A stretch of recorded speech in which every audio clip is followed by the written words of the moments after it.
বাৰু অখিল দা নমস্কাৰ দেই। নমস্কাৰ। অখিল দা মই আপোনাৰ পৰা কথা এটা জানিবৰ কাৰণে আপোনাক মই আজি নিমন্ত্ৰণটো জনালোঁ।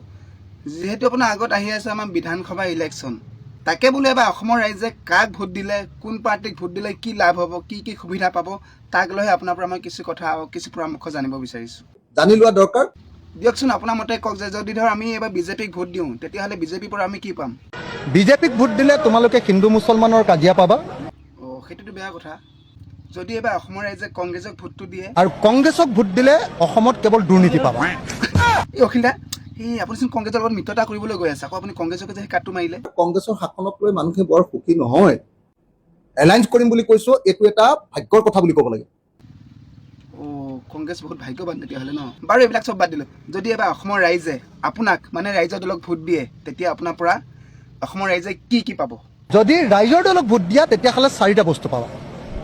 1 নম্বৰটো অসমৰ সকলো মানুহে মাটি পাব, মাটিৰ লগত পট্টা পাব।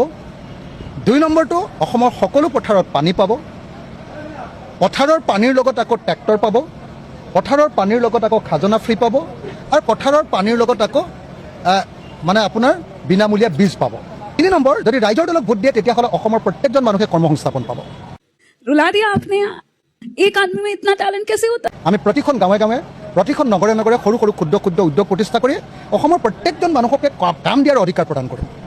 এইটো 3 নম্বৰ। 4 নম্বৰ, যদি ৰাইজৰ দলক ভোট দিয়ে তেতিয়াহ'লে অসমৰ প্ৰত্যেকজন মানুহকে আমি প্ৰফেচনেল পেছাদাৰী কৰি গঢ়ি তুলিম। এই অখিল দা অলপ বস্তুবিলাক বেছি হোৱা নাই মানে ইটোৰ লগত সিটো ফি, সিটোৰ লগত সিটো ফি, মানে পোৱালিৰ লগত মাইকী ফি, কলগেটৰ লগত ব্ৰাছ ফি, কিন্তু ভাল হোৱা নাই নেকি? এইবিলাক আনিব ক'ৰ পৰা আপুনি? আকৌচোন খাই ল'ব লাগিব।